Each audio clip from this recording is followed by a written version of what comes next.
This is CBC Here and Now. Independent no more. Leela Evans makes a big move. I need the support of a party that's going to understand and advocate for my people. Coming up on Here and Now. After a stretch of winter-like weather, the messy weather returns this week. The mortal remains of our grandparents, great-great-grandparents, and so many relatives are on the block. It's up for sale. Someone could move in, take this over, and run it privately, which is what we don't want. They say they support the victims of Mount Cashel, but say the Catholic Church is making their people pay. As the Archdiocese liquidates assets, one town is fighting to keep what it's built. Good evening and welcome to Here and Now. I'm Anthony Germain. And I'm Peter Cowan. Those stories in just a few minutes, but first, the risk of avalanches on the west coast remains high. One man is dead following an avalanche yesterday morning near Humber Arms South. It happened in an area locally known as Charlie's Bottom. Emergency officials airlifted a snowmobiler to hospital but later died because of the injuries. A local coordinator with Avalanche Canada says the man was caught in debris, but another snowmobiler did manage to escape. According to the group, the avalanche was triggered by a snowmobile. In the meantime, people are being told to avoid the area. A 22-year-old man is dead following a crash on the Team Gujou Highway Sunday morning. A Ford F-150 overturned in the eastbound lanes of the highway at the entrance ramp. The RNC says the man was the lone occupant of the truck, which was equipped with a snowplow. Police are still investigating the cause of the crash. It was a tense couple of hours for stranded skiers and snowboarders at Marble Mountain over the weekend. As many as 250 people, many of them children, got stuck Saturday, suspended in the air on a broken chairlift named the Lightning Express. Firefighters, rescue groups from around the region, as well as ski patrol trainees all worked together to get people down, and that took between 2.5 to 3 hours. Some were left hanging as high as 60 feet. That's about as high as a three-story building. Now, a separate lift called the Newfie Bullet also went down at about the same time.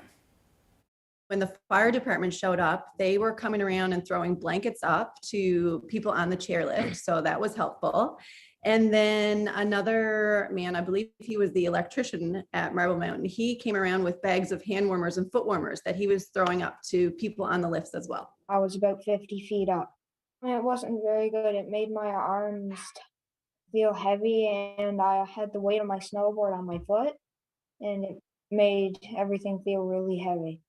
I was really happy to get down. You had to put this rope around your neck and cinch it in so it was tight, and then sit on this thing where they would put you down on. Now, an adventure that ended well for those kids. Now, Marble hopes to have those lifts back up and running by the weekend, but says realistically it could take much longer. We'll have more on this story from those who were stranded, as well as an update from Marble Mountain. That's ahead in about 20 minutes. While staying on the west coast, the search is over for two snowmobilers who were reported missing near Corner Brook, but it's good news. Both men were found this morning and are safe. Now, that's thanks to a joint effort between search and rescue crews from Bay of Islands and Deer Lake, as well as police and a Cormorant helicopter. Both men took shelter in their ice fishing tent and used a propane heater to keep warm overnight.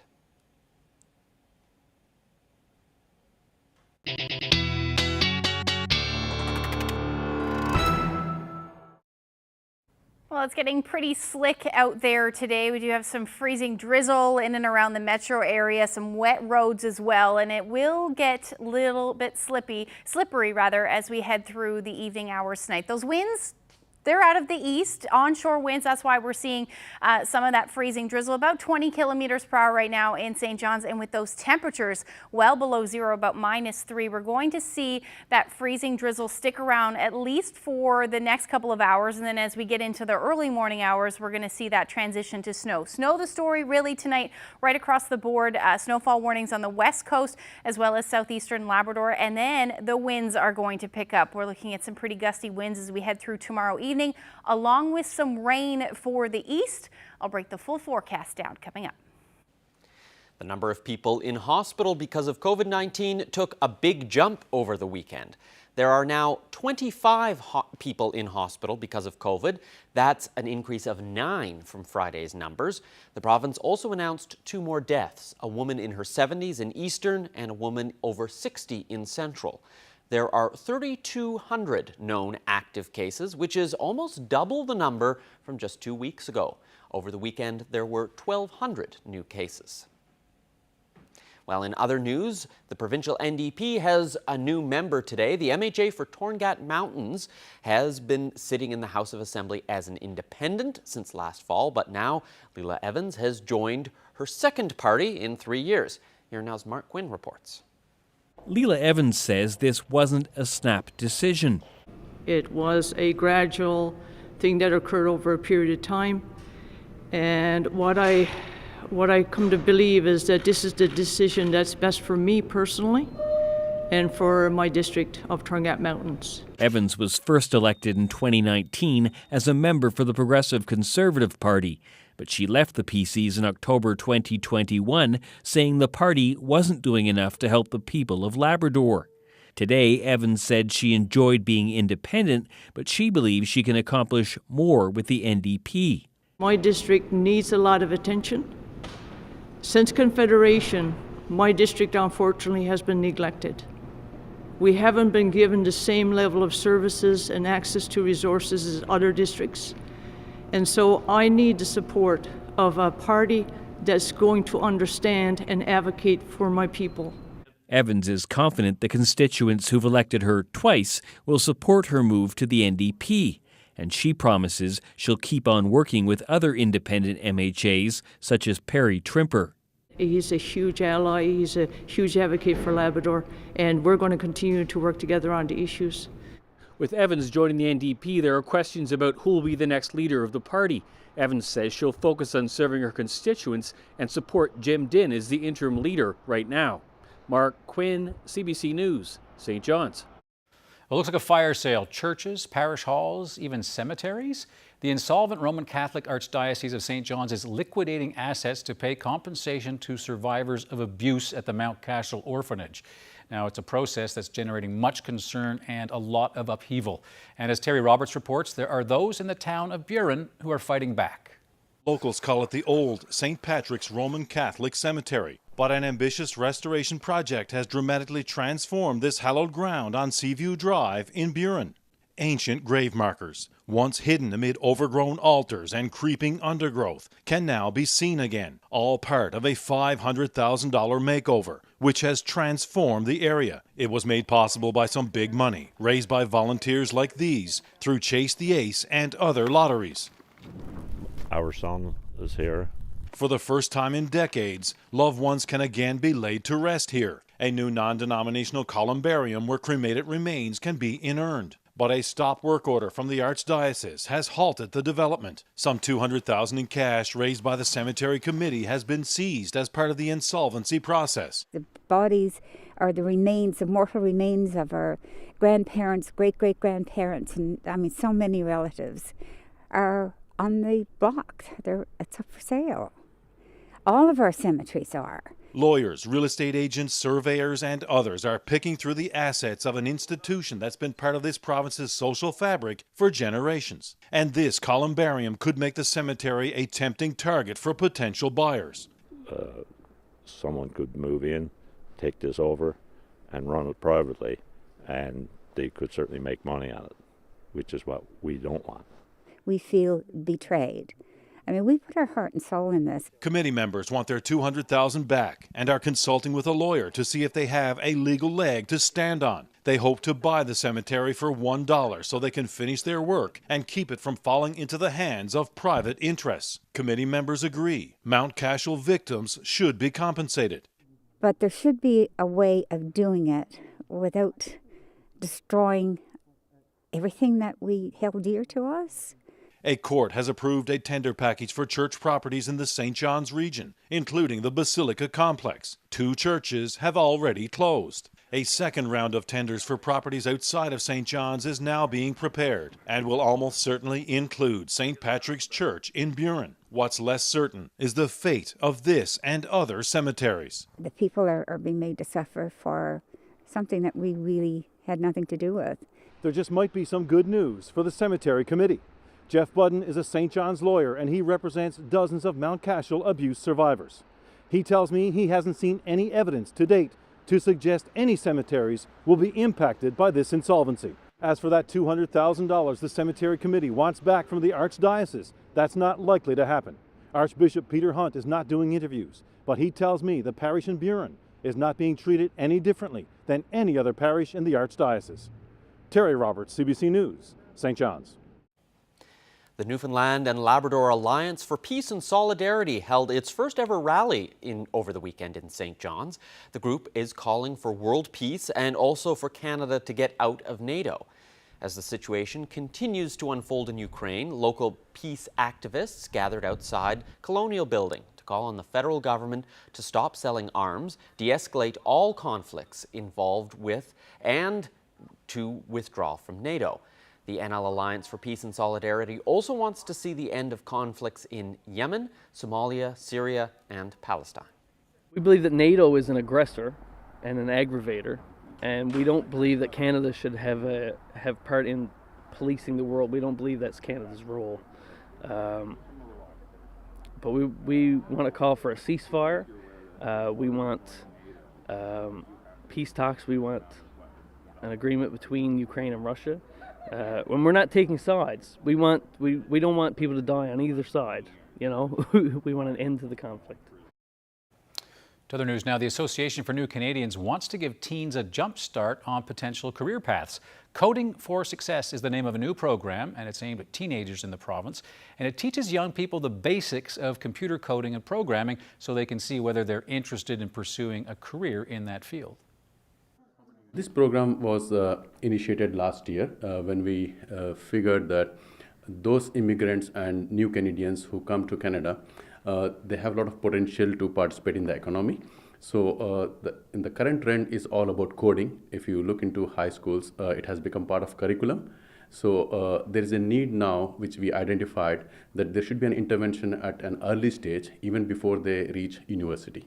Before I come here, I didn't know how can do all this thing, but I wanted to be technology engineer, and now I learning the language of technology and how do the system is very good. We are not training them on becoming experts in coding, but we just want to let them know what is it all about and which all career paths they can choose. So we just want to help them in finding a best career for themselves. Look at this weight. Great shot, Brad. Absolutely perfect. Brad Gushu, 3 on the board. Wildcard team number 1, better known as Team Gushu, sits atop the leaderboard at the 2022 Briar with 3 wins and 0 losses. The concentration there. Last night, the local guys beat Team Northern Ontario 8-7. The team is currently taking on the team from the Northwest Territories. As for Team Newfoundland and Labrador, they won their first game, but currently sit at 1 win and 3 losses. Temperatures are going to climb as we head through the day tomorrow, changing over to rain for parts of the province. I'll have the full forecast coming up.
This weather update is brought to you by the Healthcare Foundation Home Lottery. Order tickets now at hcfhomelottery.ca.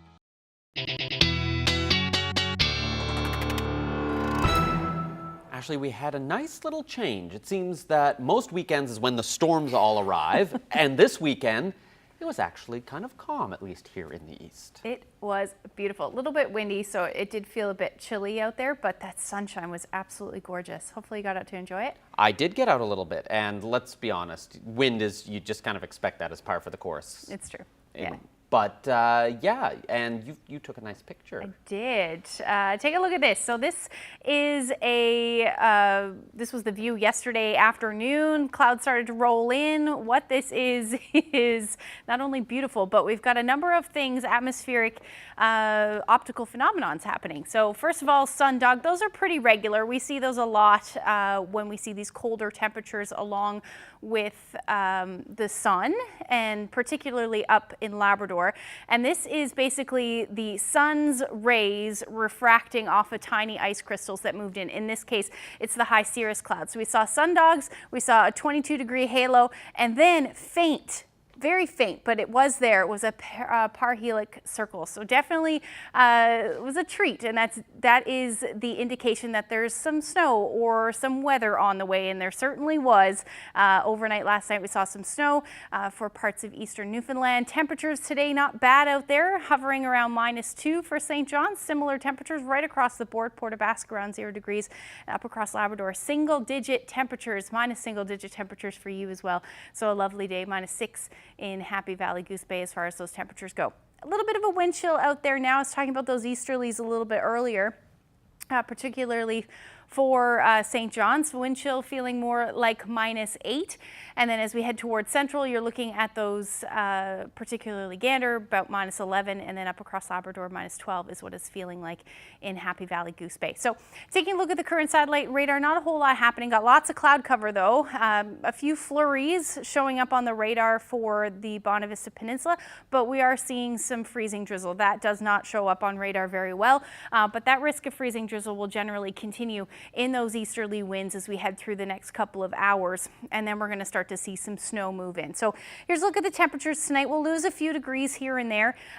These will be the lows, but then the temperatures are going to start to climb up. That wind will shift to southerlies, and that's when we'll start to see some of that warmer air move in. About 30 to 50 km/h wind gusts by the time we get to the morning hours for the east. A little bit less than that for the west coast, about 20 to 40 km/h, and then temperatures into the minus double digits, just barely, about -12 in Happy Valley, Goose Bay overnight tonight. Taking a look at the forecast for tonight, or at least the future tracker for tonight, I've kept those winds on there because the winds really are going to ramp up as we head through tomorrow. So we'll see that snow eventually move in as we head through in and around midnight, and then spread across the island by the time we get into the early morning hours. The winds will be generally between, like I said, 30 to 50 km/h.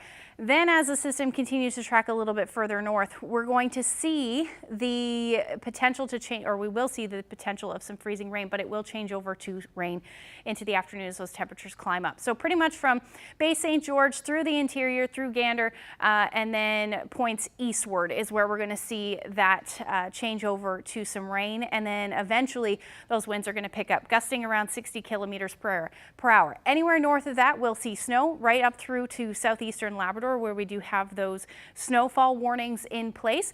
And then as that system continues to track a little bit further north, we've got that onshore flow, and then we'll change back over to snow for the west coast. Then we look at these winds. Winds start gusting somewhere between 70 to 80 km/h, even more so as we head through the evening hours. We could see those gusts in excess of 100 km/h for Port aux Basques, and then between 80 and 90 for eastern Newfoundland. That's why we do have those wind warnings in place. Taking a look at the temperatures for tomorrow, they will be very mild, anywhere from 6 to 8 degrees through the day. Again, that wind shift between southeasterlies to southwesterlies. As you head towards the west coast, those temperatures will be above zero. You may see some drizzle at times, but overall it should stay as snow, and particularly up across the northern peninsula. That will definitely stay as snow. And again, you're looking at accumulations fairly significant, between 15 to 20 centimeters.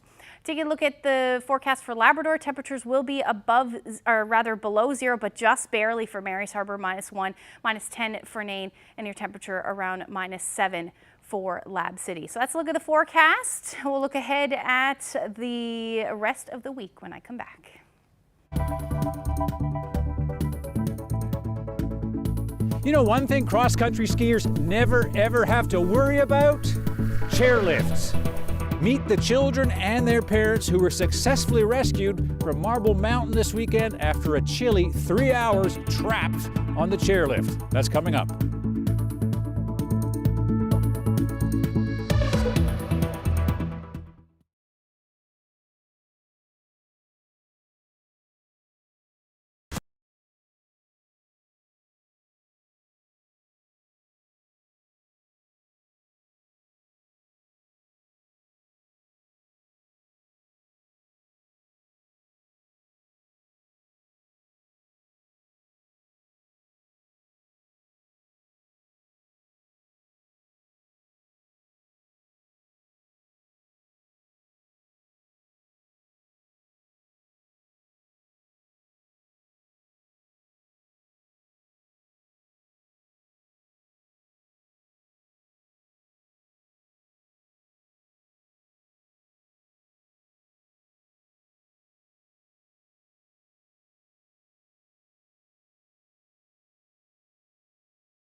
Welcome back. Returning now to this weekend's rescue on Marble Mountain. 250 people have had 2 days to thaw out after a long, cold rescue from the chairlift at Marble Mountain on the weekend.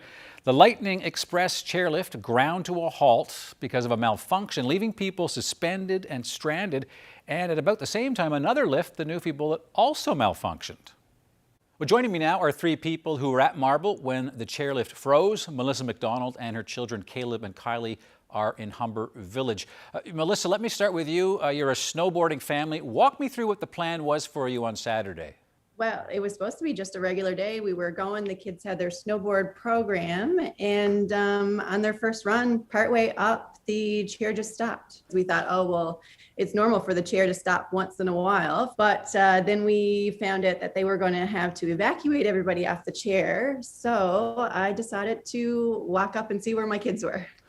Okay, so you were on the ground and your two children are up in the sky. What did you do? Well, like any mom, I needed to be near where my kids were. So I walked halfway up to where Caleb was, and I waited there for him to get evacuated out.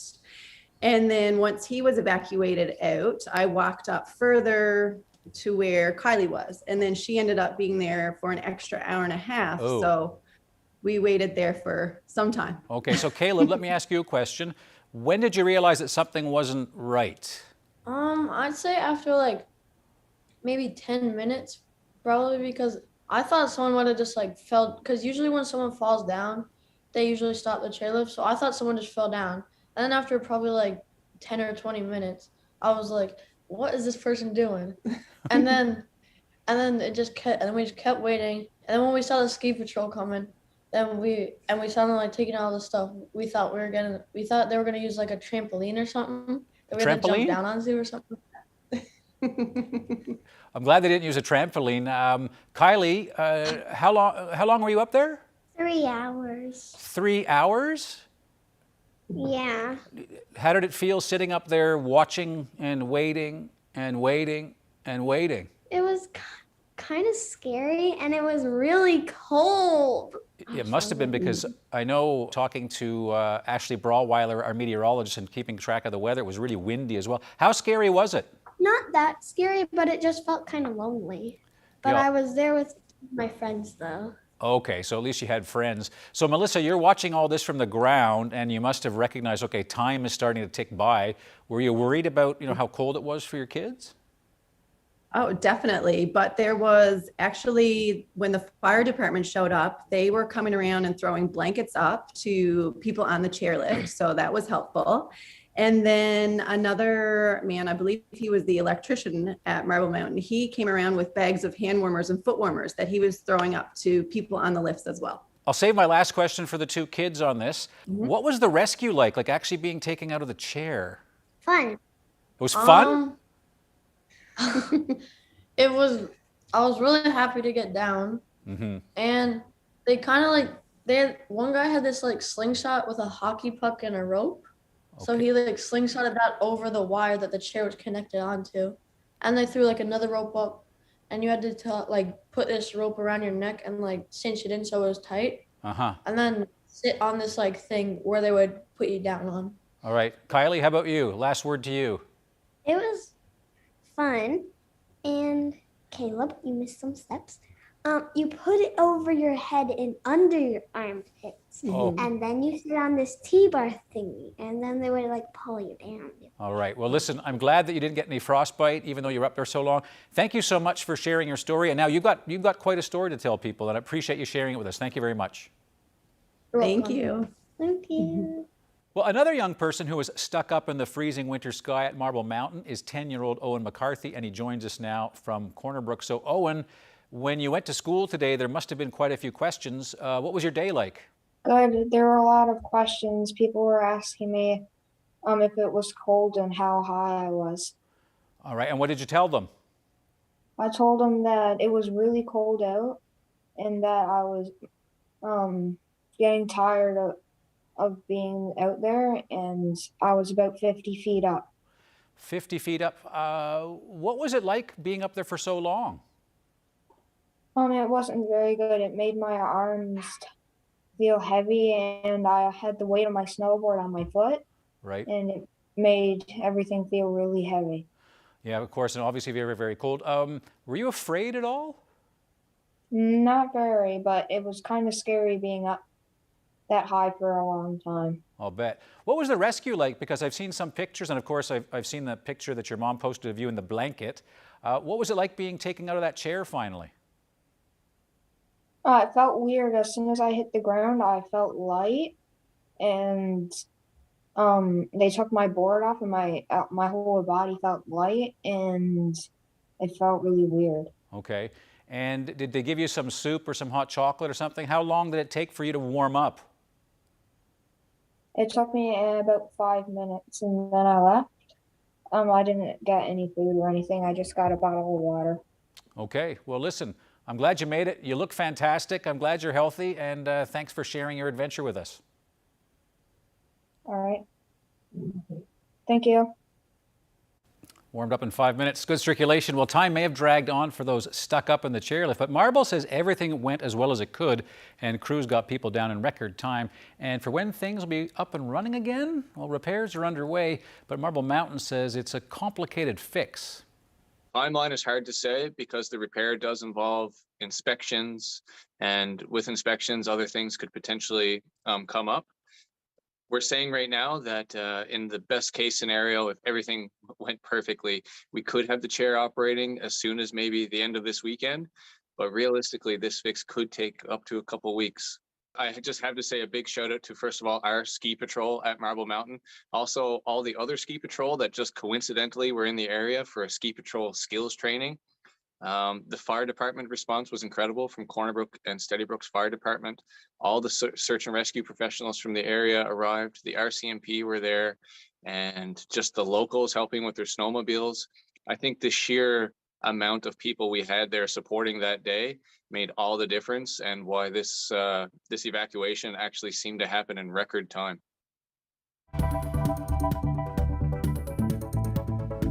2 more deaths today from COVID, but what do we know about those who are getting the sickest and dying? We'll talk to a doctor who's treating them coming up.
With the restrictions set to ease next week, in fact, they're going to end, whether you want to wear a mask and avoid crowds is going to become a personal decision. But just who is more likely to end up getting really sick and dying of COVID?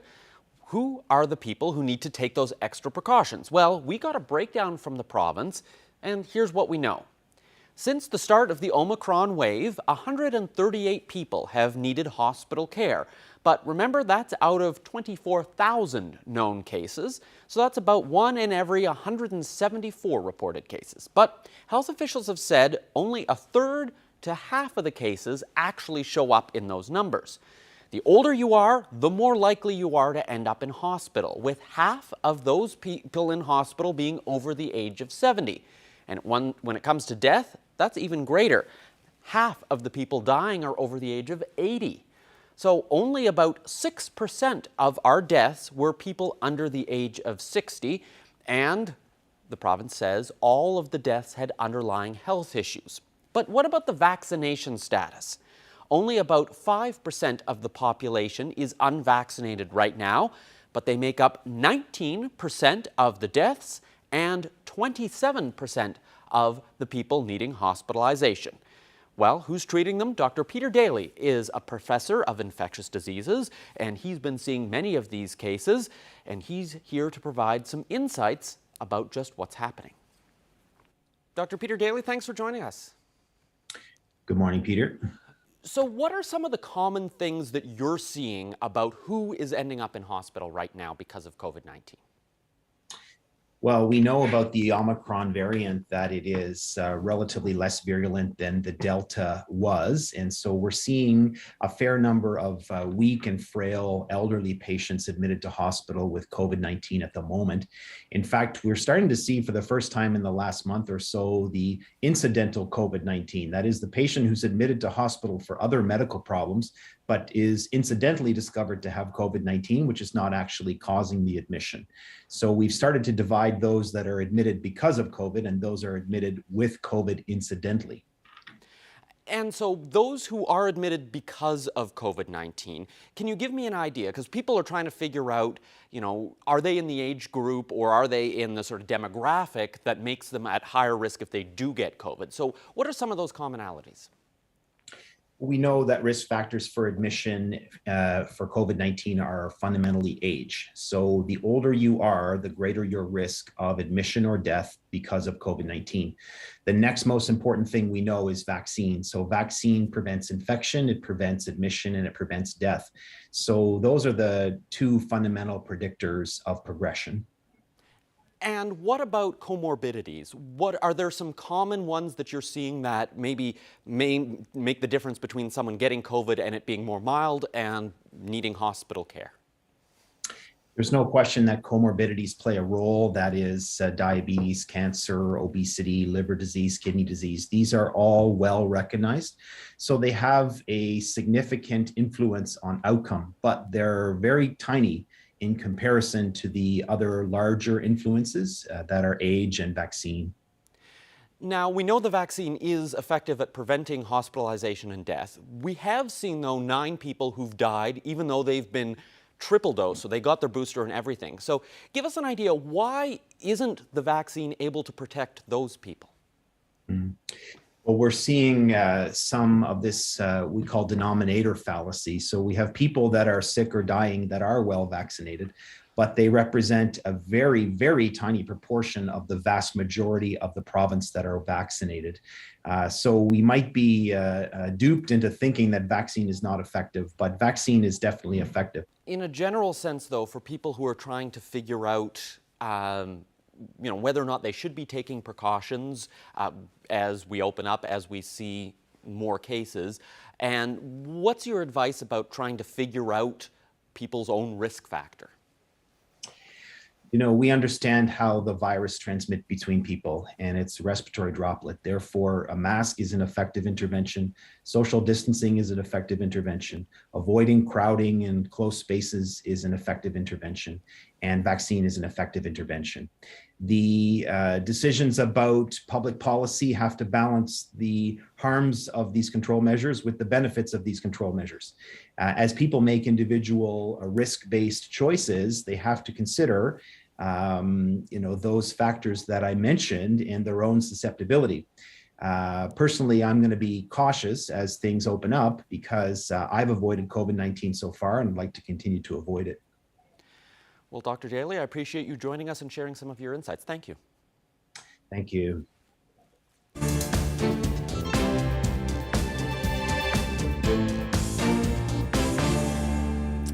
To Europe now, where Ukraine is accusing Moscow of using medieval tactics as Russian attacks intensify on day 12 of the invasion. Heavy shelling was reported in multiple Ukrainian cities. Rockets have rained down on many residential areas. A lot of neighborhoods cut off from electricity, water, and even access to food. Meanwhile, a third round of talks between Russia and Ukraine today ended with little progress. Ukrainian negotiators says there's a renewed effort to set up a safe humanitarian corridor for civilians. Both sides traded blame for Russian shelling over an area meant to allow civilians to escape. The UN Refugee Agency says more than 1.7 million people have already fled to neighboring countries. Well, Justin Trudeau is in the UK today, where he met with his counterparts from Britain and the Netherlands to discuss the situation in Ukraine. The three leaders repeated their support of Ukraine and announced further economic measures targeting Russia. Today, Canada is announcing new sanctions on 10 individuals complicit in this unjustified invasion. This includes former and current senior government officials, oligarchs, and supporters of Russian leadership. The names of these individuals come from a list compiled by jailed opposition leader Alexei Navalny. Now, during the joint news conference, the issue of Europe's dependency on Russian oil and natural gas was brought up. The Dutch leader called it a painful reality and said that weaning away from that will take time for many countries. Trudeau said Europeans have started to see that Russia is no longer a reliable partner. Earlier today, the Prime Minister also visited Windsor Castle, where Trudeau says he personally congratulated the Queen on her Platinum Jubilee as monarch.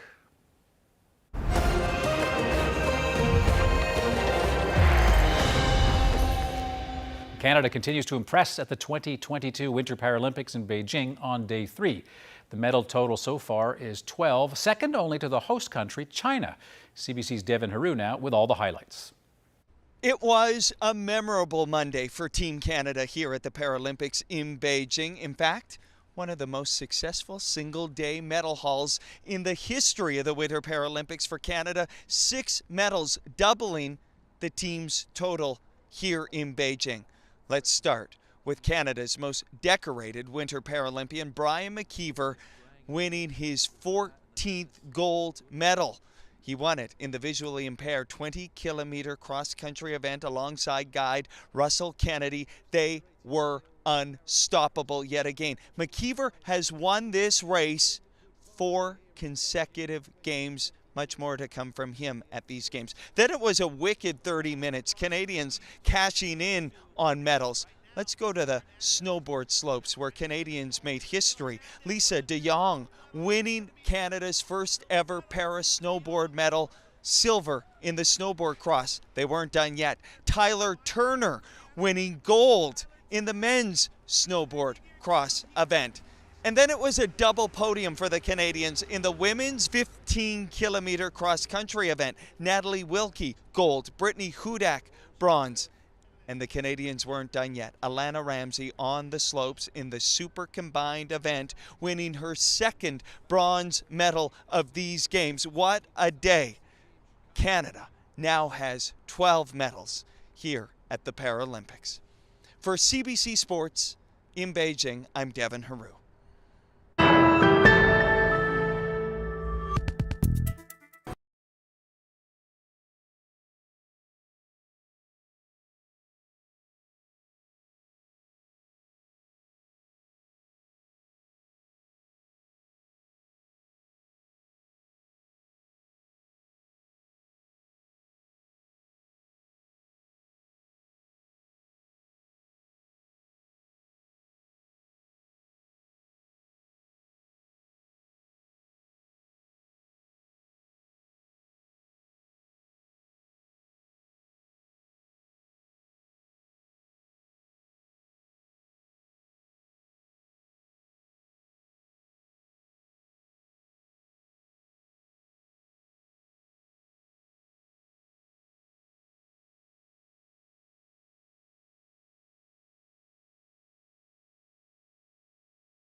Well, CBC Newfoundland and Labrador has a new 5-part series called Herstory.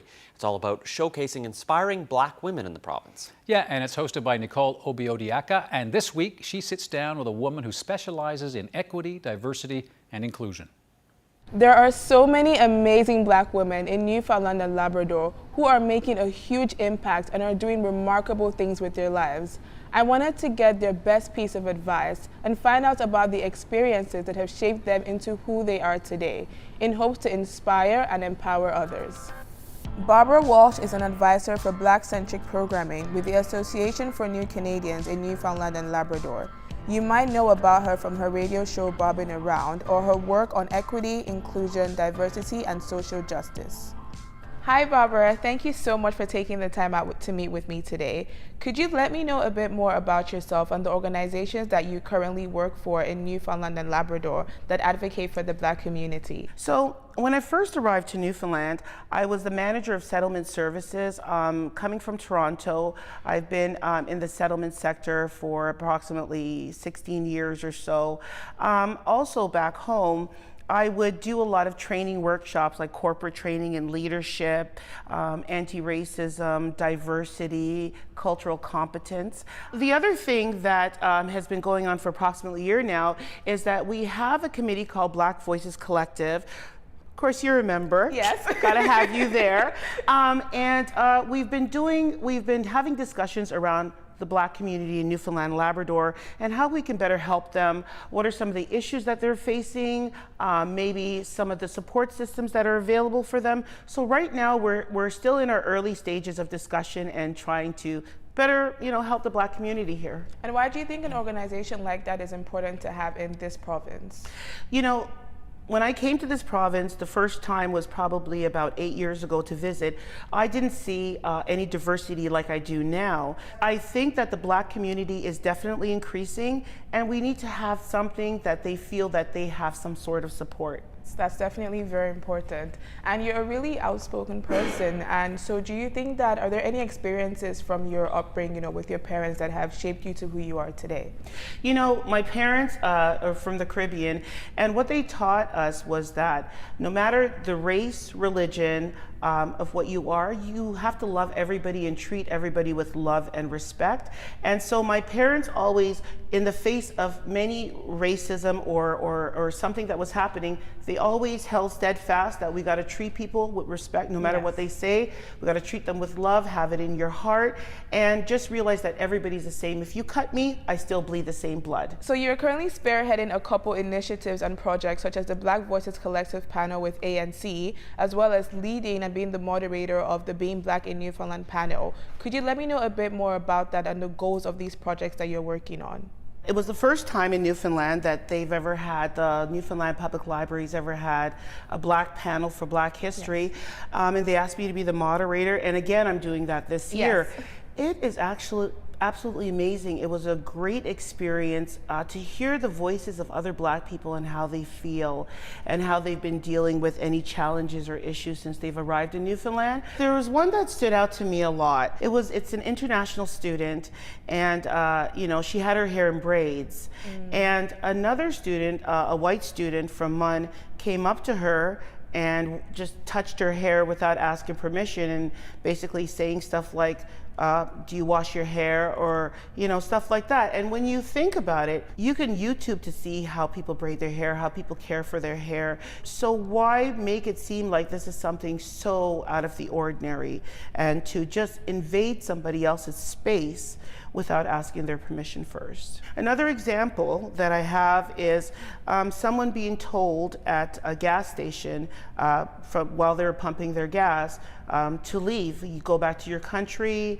What are you doing here? When people hear that, it makes them feel bad, regardless of the other person's ignorance.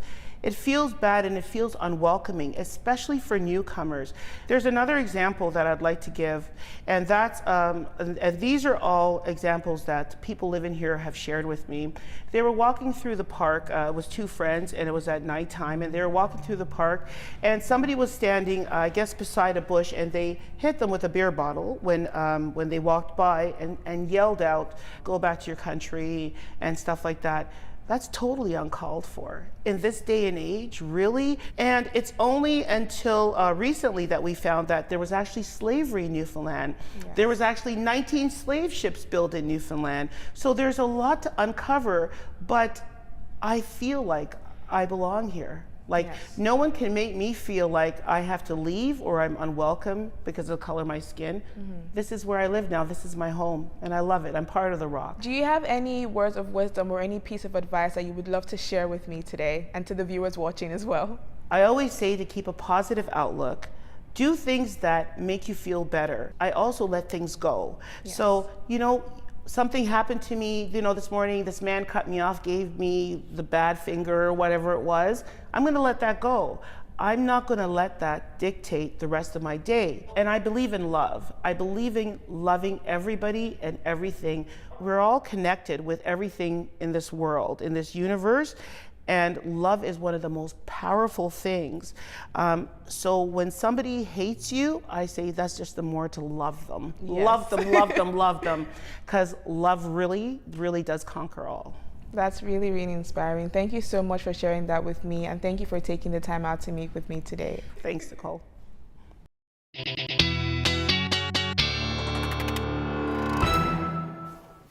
Well, just have a look at this. This is the Northern Lights, or Aurora Borealis, appearing over Sweden. Look at those colors, beautiful. Some scientists, or rather scientists have some understanding of what causes this, but they can't predict exactly where or when they'll happen, which means that to some extent, the chance to take in the show comes down to location, timing, and luck.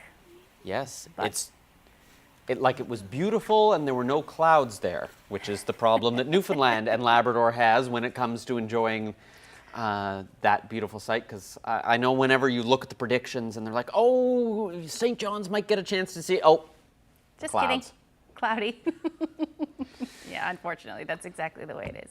So anyway, I'll have to plan a trip to Sweden, or I guess go back to Labrador in order to enjoy some beautiful Northern Lights. Yeah, you definitely will. But unfortunately not some beautiful weather coming up later on this week. No, I mean, it's beautiful if you love snow.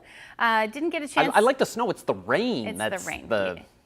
Not so great. Yeah, no, exactly. Let's just take a quick look at the snowfall forecast over the next, through the day or through the night tonight and then tomorrow as well. I didn't get a chance to show this to you a little bit earlier, but looking at about 10 to 15 centimeters, hence that snowfall warning. And as we head through the day tomorrow, even tomorrow night into Wednesday morning, we could see even more accumulation in those higher elevations, which could bring it up to about 30 to 40 centimeters. So significant snowfall certainly possible on the west coast. Otherwise, before that changeover, we're looking at about 5 to 10 centimeters for the basically eastern half of the island as we head through tonight and into at least the first half of tomorrow before we see that change over to rain. There's a look at that area of low pressure Tuesday evening. That's going to move off, but we're still, like I said, going to see that snowfall continue along the west coast. That will eventually taper off as we head through the day on Wednesday, and temperatures will drop back down. So below zero, about 2 to 4 degrees. -2 or -4 through the afternoon on Wednesday with a mix of sun and cloud. Potential for a few flurries possible for Happy Valley, Goose Bay, and you're going to hover around -6. Thursday looks cloudy. Temperatures will be hovering in and around the 0 degree mark. We're still looking at that potential for a few flurries in the mix as well. Up across Labrador, again, another mild, relatively speaking, mild day. Happy Valley, Goose Bay, -2 as your daytime high under a mix of sun and cloud through the afternoon. Watching the next system move in, we had a beautiful weekend this weekend. Next weekend doesn't look that that will be the case. By Saturday night into Sunday, we're looking at another thaw and then eventually a freeze as we head through Sunday. Winds are also going to be the story with this one as well. By the time we get to Sunday afternoon, we're looking at those temperatures dipping back down below zero, and you can see that with that temperature overnight on Saturday at 10 degrees, it looks like, for St. John's and Eastern Newfoundland. We're going to see a similar warm up for Saturday for Central. Saturday is going to see that a little bit earlier on for western areas of the island than for Eastern Labrador. You're looking at your temperatures into the minus double digits by the time we get to the weekend. Same thing for the west. Take a look at this photo. Sun setting on English Harbor. Bruce Newman shared that shot with us. If you have any weather photos that you would like to share with us, send them to nlphotos@cbc.ca.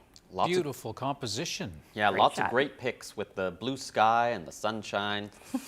Nicely framed too. Shame we won't have any of that for the rest of the week. They'll see some sunshine. A little bit of it. A little bit here and there would be That's nice. right. In between the rain. That's right. It's all good. It'll come back. The snow will come back. Less shoveling with the rain, Peter. Yeah, fair enough. Well, thanks so much for watching, everyone. Have a great night. Good night.